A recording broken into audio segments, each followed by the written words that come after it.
Hello everyone, मेरे online educational channel law logic पर आपका स्वागत है। मैं हूं आस्था और हम बात कर रहे हैं अंतर्राष्ट्रीय संगठन या इंटरनेशनल ऑर्गेनाइजेशन के बारे में। इंटरनेशनल ऑर्गेनाइजेशन का एक बहुत ही इंपॉर्टेंट टॉपिक है यूएनओ, संयुक्त राष्ट्र संघ। संयुक्त राष्ट्र संघ से क्वेश्चन से आप नहीं बच सकते, चाहे आप कोई भी पेपर दे रहे हों। संयुक्त राष्ट्र संघ अपने कार्यों का निर्वहन अपने 6 अंगों के माध्यम से करती है, जिसमें से सुरक्षा परिषद, सिक्योरिटी काउंसिल एक बहुत ही इंपॉर्टेंट ऑर्गन है। सुरक्षा परिषद के माध्यम से ही संयुक्त राष्ट्र संघ अपने विश्व शांति और सुरक्षा को प्राप्त करने के दायित्वों की पूर्ति कर पाती है। तो आइए अपने आज के लेक्चर में हम बात करते हैं सिक्योरिटी काउंसिल की। हाँ, अगर आपने मेरे प्रीवियस लेक्चर नहीं देखे हैं तो आप मेरे चैनल पे जाइए, क्योंकि मैंने सुरक्षा परिषद से पहले महासभा का लेक्चर भी वहाँ अपलोड किया है, उसे भी आप ज़रूर देखिए। हम बात करते हैं सिक्योरिटी काउंसिल की, जिसे बताया गया है संयुक्त राष्ट्र संघ के चार्टर के चैप्टर 5 के आर्टिकल 23 से लेकर के 27 के बीच में। ये एक फैक्ट है जिसे आप याद कर लें। अगर आप सब्जेक्टिव पेपर लिखते हैं, अपना आंसर लिखते हैं, तो आप उसमें इस चीज़ को कोड कर सकते हैं, आपके आंसर की क्वालिटी बढ़ जाएगी। और अगर ऑब्जेक्टिव पेपर में आपसे पूछ लिया जाता है कि संयुक्त राष्ट्र संघ का जो चार्टर है उसके किस चैप्टर के अंतर्गत बताया गया है सुरक्षा परिषद, तो आप इसे बता पाएँ।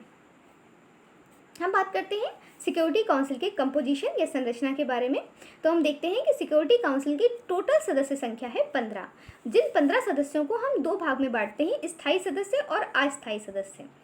इन 15 सदस्यों में से जो 5 स्थायी सदस्य हैं, हाँ, स्थायी सदस्य और अस्थायी सदस्यों में से 5 सदस्य स्थायी हैं और 10 सदस्य अस्थायी हैं। जो 5 स्थायी सदस्य हैं, जब से यूएनओ बना है तब से ये सुरक्षा परिषद के सदस्य हैं और इन्हें हम हटा नहीं सकते, ये उसके परमानेंट मेंबर्स होते हैं। इन मेंबर्स की अगर हम बात करें तो ये हैं चाइना, रशिया, अमेरिका, फ्रांस और ब्रिटेन। ये 5 मेंबर्स हैं जो कि सुरक्षा परिषद के स्थायी सदस्य, परमानेंट मेंबर्स कहे जाते हैं। इसके बाद हम बात करें अस्थायी सदस्यों की, तो बचे हुए 10 सदस्य अस्थायी सदस्य हैं, जिन्हें महासभा के द्वारा प्रत्येक 2 वर्ष के बाद में नियुक्त किया जाता है। यानी कि यहाँ पे जो सदस्य हैं ये 2 वर्ष के लिए नियुक्त किए जाते हैं। किसके द्वारा? महासभा के द्वारा चुन करके ये भेजे जाते हैं। तो इस तरह से हम देख रहे हैं, और आपको पता है कि वर्तमान में भारत भी सुरक्षा परिषद के अस्थायी सदस्यों में से एक है, और इस मंथ तो सुरक्षा परिषद की अध्यक्षता भी भारत के पास है। आगे हम बात करें सुरक्षा परिषद में वोटिंग का प्रोसीजर कैसा है, वोटिंग सिस्टम क्या है। तो हम पाते हैं कि सुरक्षा परिषद में 2 तरीके के विषयों पर मतदान होता है। एक तो प्रक्रियात्मक या प्रोसीजरल टॉपिक, दूसरा होता है नॉन प्रोसीजरल यानी महत्वपूर्ण विषय।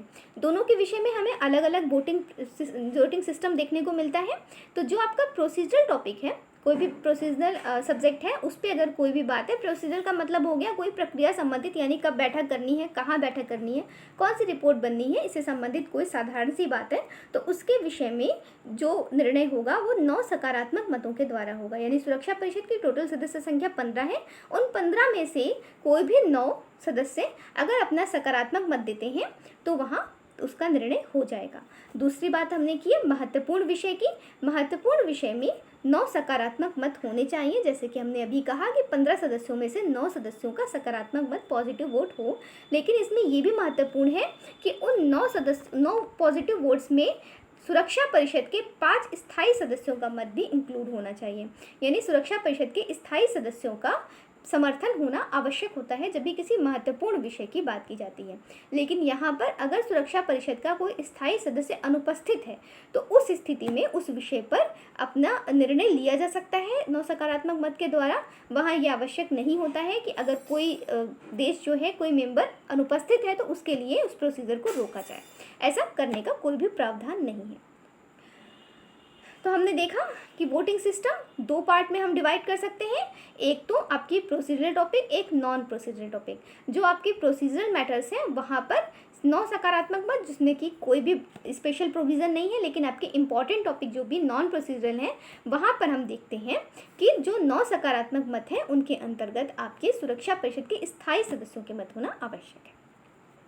जब ये बात आती है कि कोई भी टॉपिक, कोई भी सब्जेक्ट जो आज आया है विचार के लिए, ये प्रोसीजरल है कि नॉन प्रोसीजरल, तो इसके ऊपर जो डिसीजन देते हैं वो आपके सुरक्षा परिषद के अध्यक्ष देते हैं। सुरक्षा परिषद के अध्यक्ष 1 साल के लिए उन्हीं सदस्यों में से चुन करके आते हैं। तो ये रोटेशन वाइज चलता रहता है। तो वो जो अध्यक्ष हैं वही उस बात का निर्णय करेंगे कि कोई टॉपिक प्रोसीजरल है या नॉन प्रोसीजरल। सुरक्षा परिषद की बात हो, स्थायी सदस्यों की बात हो और वीटो पावर की बात ना हो, ऐसा नहीं हो सकता। तो आइए हम बात करते हैं वीटो पावर की या निषेधाधिकार की। निषेधाधिकार का सेंस सिर्फ इतना है कि जिस समय पर सुरक्षा परिषद के स्थायी सदस्य किसी महत्वपूर्ण विषय पर अगर अपना नकारात्मक मत दे देते हैं तो हम पाते हैं कि वो विषय वहीं समाप्त हो जाता, उस पर आगे कोई भी प्रक्रिया नहीं हो पाती है। मैंने दो इम्पोर्टेंट बातें की, एक तो स्थायी सदस्य यानी कि वीटो पावर सिर्फ और सिर्फ स्थायी सदस्यों के पास है, यानी वो 5 सदस्य चाइना, रशिया, ब्रिटेन, फ्रांस और अमेरिका, ये 5 सदस्य अगर अपने किसी भी महत्वपूर्ण विषय पे, दूसरी महत्वपूर्ण बात मैंने की थी कि वो महत्वपूर्ण विषय होना चाहिए, प्रक्रियात्मक विषय नहीं होना चाहिए, नॉन प्रोसीजरल टॉपिक होना चाहिए, उस पर अगर अपनी नेगेटिव वोटिंग कर देते हैं, अपना नकारात्मक मत दे देते हैं, तो फिर वो विषय वहीं समाप्त हो जाता है, उसके ऊपर आगे कोई भी चर्चा नहीं हो पाती है। इसे ही हम कहते हैं वीटो पावर, यानी किसी विषय को समाप्त करने की स्थायी सदस्यों की विशेष शक्ति। अस्थायी सदस्यों को वीटो पावर नहीं दी गई है, ये बात आप याद रखिएगा कि वीटो पावर संबंधित है सिर्फ और सिर्फ स्थायी सदस्यों से, जो कि हमने 5 राज्यों की बात की कि ये 5 देश जो हैं इनके पास ही यही स्थायी सदस्य हैं, इन्हीं के पास वोटिंग पावर है एज ए वीटो पावर। ठीक है, तो ये आपने देखा दो बातें, एक तो स्थायी सदस्य, दूसरा महत्वपूर्ण विषय। प्रक्रियात्मक विषय के बारे में निषेधाधिकार या वीटो पावर का इस्तेमाल नहीं किया जाता है, लेकिन हम इसमें अभी आगे एक और एक्सेप्शन देखेंगे। हम देखते हैं डबल वीटो। डबल वीटो क्या है कि वीटो पावर्स का इस्तेमाल कब होता है, 2 जगह पर, 2 अवसरों पर वीटो पावर का इस्तेमाल होता है। सबसे पहले तब जिस समय किसी विषय के बारे में ये निर्णय हो रहा है कि वो निर्णय प्रोसीजरल है या नॉन प्रोसीजरल, यानी कि वो एक प्रक्रियात्मक विषय है या वो एक महत्वपूर्ण विषय है। जिस वक्त इस बात का निर्धारण हो रहा है उस वक्त अगर हमने पहले क्या डिस्कस किया कि जो अध्यक्ष हैं सुरक्षा परिषद के, उनका निर्णय अंतिम होगा कि कोई विषय जो है प्रक्रियात्मक है या नॉन प्रक्रियात्मक। लेकिन यहाँ पर हम क्या देख रहे हैं कि जिस वक्त ये निर्णय हो रहा है और अगर अध्यक्ष ने कह दिया कि ये विषय है ये एक नॉन प्रोसीजरल विषय नहीं है, ये एक प्रक्रियात्मक विषय है, तो उस संदर्भ में अगर किसी स्थायी सदस्य ने अपनी वीटो पावर लगा दी, अपना निगेटिव वोट वहाँ पे दे दिया कि नहीं, हमें तो ऐसा लगता है कि ये विषय एक महत्वपूर्ण विषय है, तो उस स्थिति में हम क्या पाते हैं कि वो विषय वहीं से एक महत्वपूर्ण विषय हो जाता है और एक प्रक्रियात्मक विषय नहीं रह जाता। यानी हम क्या देख रहे हैं कि सबसे पहले वीटो पावर का इस्तेमाल कहाँ किया जा रहा है, जब ये निर्धारित किया जा रहा है कि कोई विषय जो मतदान के लिए आया है वो वास्तव में किस स्वभाव का है, किस नेचर का है, उस नेचर को निश्चित करने में ही वीटो पावर का प्रयोग किया जा रहा है। यानी अगर वो संतुष्ट नहीं है स्थायी सदस्य किसी विषय को प्रक्रियात्मक विषय मानने से, तो वो वहाँ पे अपनी वीटो पावर का इस्तेमाल करके उसे एक महत्व का विषय बता सकते हैं, और वहाँ अगर उन्होंने अपनी वीटो लगाई तो वो विषय तुरंत प्रक्रियात्मक से एक महत्व के विषय के रूप में परिवर्तित हो जाएगा। तो सबसे पहली बार आपने देखा वीटो पावर का इस्तेमाल हो रहा है किसी मामले के नेचर को जानने के लिए। दोबारा वीटो पावर का इस्तेमाल तब होता है, आपको पता है कि जिस समय कोई महत्वपूर्ण विषय है उसके लिए हमें वोटिंग के लिए क्या चाहिए, 9 जो है पॉजिटिव वोट चाहिए, जिसमें 5 आपके स्थायी सदस्यों के वोट जो हैं वो मस्ट होते हैं। अगर उस पे किसी महत्व के विषय पे किसी स्थायी सदस्य ने अपना निगेटिव वोट दे दिया, अपना नकारात्मक मत दे दिया, तो उस स्थिति में हम क्या पाते हैं, हम देखते हैं कि वो विषय वहीं समाप्त हो जाएगा और उस पर आगे कोई भी चर्चा, तर्क वितर्क नहीं होगा, मतदान नहीं होगा। यानी कि यहाँ भी वीटो का इस्तेमाल हो रहा है। तो हम क्या पा रहे हैं कि 2 बार वीटो पावर का प्रयोग हो रहा है। इसे ही हम कहते हैं डबल वीटो या दोहरा निषेधाधिकार। एक बार कब, जिस समय मामले का निर्धारण हो रहा था कि ये मामला प्रक्रियात्मक है कि महत्व का है, और दोबारा अगर वो महत्व का विषय है तो उसके ऊपर मतदान करते समय। यानी ये पूरी तरीके से ये प्रक्रिया किसके हाथ में आ जाती है, ये आपको सुरक्षा परिषद के स्थायी सदस्यों के हाथ में बंद दिखती है कि वो जिस विषय को चाहेंगे महत्व का घोषित करेंगे और जिस विषय पे चाहेंगे अपना वीटो पावर लगाकर उसे वहीं रोक देंगे। इसको हम काफ़ी इसका विरोध भी होता है। आप ये देखते हैं कि जिस समय आप संयुक्त राष्ट्र संघ के उद्देश्यों को, सिद्धांतों को देखते हैं तो आपको पहला सिद्धांत देखने को मिलता है कि सभी सदस्य राज्यों में समानता होगी। लेकिन जिस समय हम आर्टिकल 27 देखते हैं जो कि आपकी वीटो पावर से रिलेटेड है, तो हमें देखते हैं कि यहाँ पर 5 सदस्यों को विशेष अधिकार देकर के उस समानता के सिद्धांत को पूरी तरीके से यहाँ ध्वस्त कर दिया गया है। लेकिन फ़िलहाल ये आपकी प्रोसीजर है जो कि आपने समझ लिया है। मुझे उम्मीद है आपको ज़रूर समझ में आ गया होगा। अगर आपको लगता है मैं फ़ास्ट बोल रही हूँ तो आप इसे रिवाइंड करके बाद में देखें, और या फिर आप जो है इसके सिस्टम में जाकर इसको कम करके, इसको स्पीड कम करके भी देख सकते हैं। और अगर आपके कोई क्वेश्चंस हैं तो आप उन्हें भी मेरे कमेंट सेक्शन में पोस्ट कीजिए, मैं उन क्वेश्चंस का आंसर ज़रूर करूँगी। कोई सजेशंस हैं तो वो भी मुझे बताइए, आपके कमेंट्स मेरे लिए बहुत वैल्यूबल हैं। अब हम बात करते हैं सुरक्षा परिषद के कार्य और शक्तियों के बारे में। सुरक्षा परिषद का मुख्य कार्य है विश्व में शांति और सुरक्षा को स्थापित रखना, क्योंकि संयुक्त राष्ट्र संघ का मुख्य कार्य यही है। जब आप देखते हैं आर्टिकल 24 ये बात कहता है कि सभी सदस्य राष्ट्र इस बात को स्वीकार करते हैं कि सुरक्षा परिषद हमारे बिहाफ पर विश्व में शांति और सुरक्षा को स्थापित रखेगा। यानी हम यहाँ पे क्या पा रहे हैं, हम देख रहे हैं कि सुरक्षा परिषद को ये जिम्मेदारी दी गई है सभी सदस्य राष्ट्रों के द्वारा कि आप विश्व में शांति और सुरक्षा को स्थापित कीजिए और उसे बनाकर रखिए, अंतर्राष्ट्रीय विवादों को सुलझाइए। और आप इस तरीके से जो भी आप प्रयास कर सकते हैं, अगर कोई राष्ट्र इस तरीके का विवाद कर रहा है कि विश्व शांति पे कोई भी जो है मुश्किल आ सकती है, तो आप उसका निराकरण करिए। इसी के संदर्भ में आपको देखने को मिलते हैं आर्टिकल 41 ये बात करता है कि अगर किसी राष्ट्र के द्वारा अशांति की स्थिति उत्पन्न हो रही है तो संयुक्त राष्ट्र संघ का सुरक्षा परिषद उसके ऊपर सिविल कार्यवाही, सिविल मैं इसलिए कह रही हूँ क्योंकि इस कार्यवाही में अभी सैन्य जो है प्रयोग नहीं हो रही है कोई भी सेना, बल्कि उसको उसका परिवहन रोक करके, यातायात रोक कर, कम्युनिकेशन संचार रोक करके, या किसी भी तरीके के व्यापार वाणिज्य पे कोई भी तरीके का प्रतिबंध लगाकर उसके ऊपर दबाव बनाने की कोशिश की जाती है ताकि वो राज्य जो है विश्व की शांति को प्रभावित ना करे।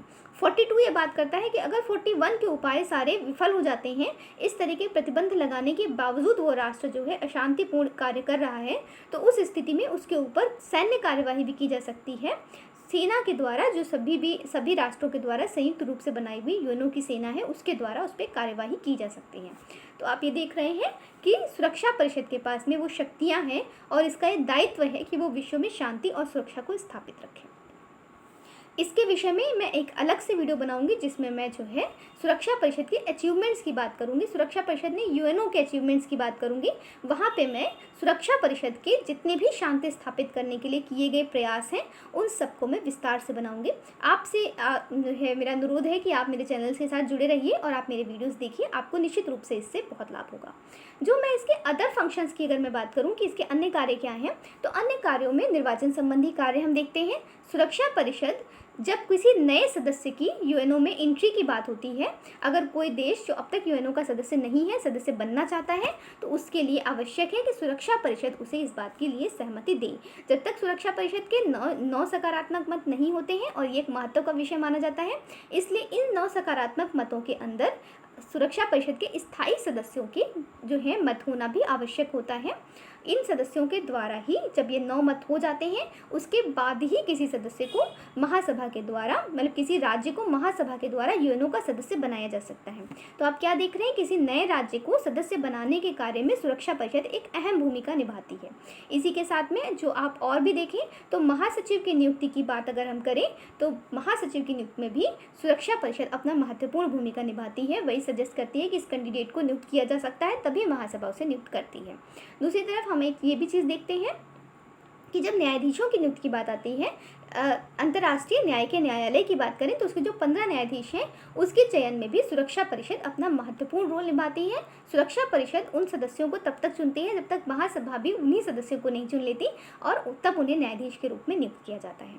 तो इस तरीके से आप देखते हैं कि निर्वाचन संबंधी कार्य, इलेक्शन से रिलेटेड जो फंक्शंस हैं वो सुरक्षा परिषद के द्वारा पूरे किए जाते हैं, निभाए जाते हैं।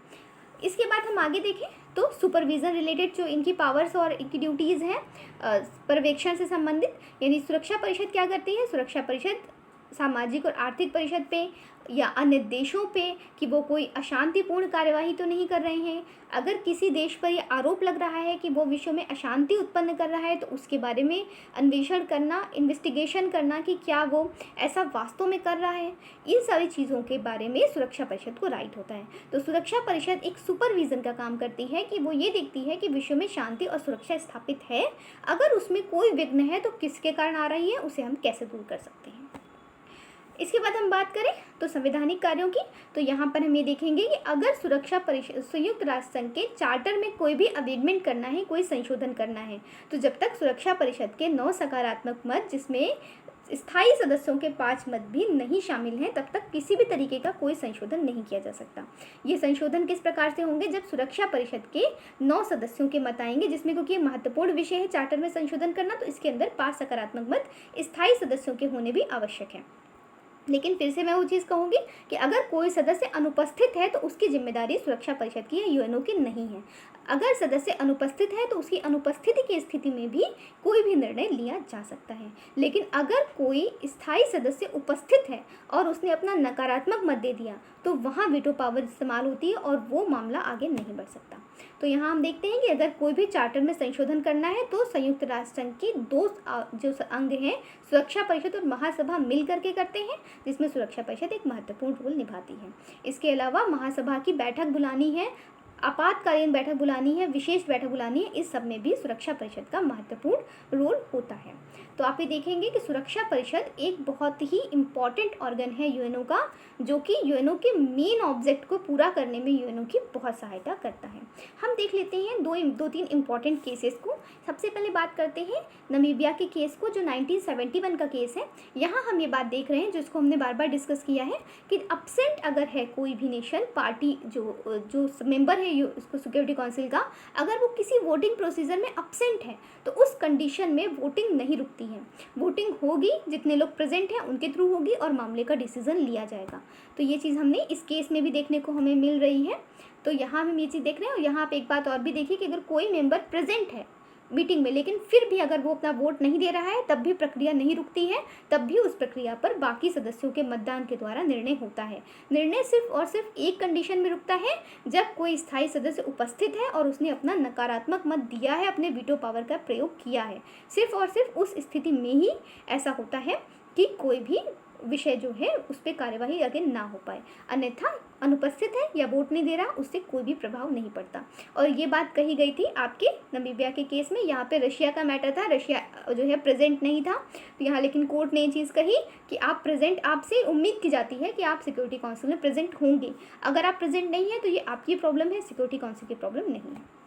इसके बाद हम देखते हैं स्पेनिश केस और आपका जो है चेकोस्लोवाकिया केस, ग्रीक केस, ये आपके रिलेटेड है, जहाँ पे डबल वीटो पावर का इस्तेमाल किया गया था। ये डबल वीटो पावर हमने समझा सबसे पहले मैटर जो है अपना जिस पे वोटिंग होनी है, उस मैटर के नेचर को डिसाइड करने में कि वो प्रोसीजरल है या नॉन प्रोसीजरल, और दोबारा जिस समय हमने डिसाइड कर लिया है कि वो एक नॉन प्रोसीजरल यानी एक महत्व का विषय है, उसके ऊपर वीटो पावर यानी उसे हम रोक सकते हैं। अब जो हम नहीं, जो स्थायी सदस्य हैं, क्योंकि भारत एक स्थायी सदस्य नहीं है, भारत एक अस्थायी सदस्य है वर्तमान में 2 साल के लिए, अब तक कई बार नियुक्त हो चुका है, लेकिन सिर्फ अस्थायी सदस्य के रूप में। तो जो स्थायी सदस्य हैं यानी 5 सदस्य आपके China, Russia, Britain, America, France, ये अपना वीटो पावर का इस्तेमाल करके किसी महत्वपूर्ण विषय को रोक सकते हैं। तो हमने इस तरीके से आपके सुरक्षा परिषद सिक्योरिटी काउंसिल का पूरा टॉपिक खत्म कर लिया है। मैं उम्मीद करती हूँ कि आपको यूएनओ सिक्योरिटी काउंसिल ज़रूर समझ में आया होगा। अगर आपको किसी तरीके का कोई डाउट है, कोई क्वेश्चन है, आप मुझे कमेंट सेक्शन में लिखिए, मैं उसका आंसर करने की पूरी कोशिश करूँगी। किसी तरीके के कोई सजेशंस हैं, आप प्लीज़ जो है मुझे बताइए, मैं निश्चित रूप से उन्हें करूँगी। अगर आपको मेरे पढ़ाने का तरीका अच्छा लगता है, आपको इससे विषय समझ में आता है, तो मेरे चैनल को सब्सक्राइब कीजिए, वीडियो को लाइक कीजिए, बेल आइकॉन प्रेस कर लीजिए, ताकि आपको मेरे आगे आने वाले वीडियोज़ की नोटिफिकेशन मिलती रहे। एंड मोस्ट इंपॉर्टेंट थिंग, अपनी स्टडीज़ कंटिन्यू रखिए। Thank you.